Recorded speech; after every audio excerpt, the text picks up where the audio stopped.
Welcome to Frankly with Dean LaFerla. Today, my guest is Professor Tom Schilling, who is the chair of Developmental and Cell Biology. So, welcome, Tom.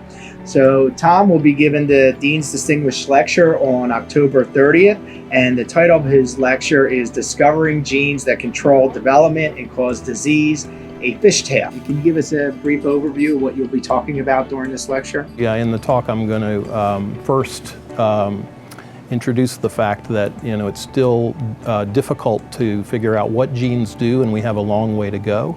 And then I'm going to give an overview of the main focus in my lab, which is musculoskeletal development, and an overview of the zebrafish system.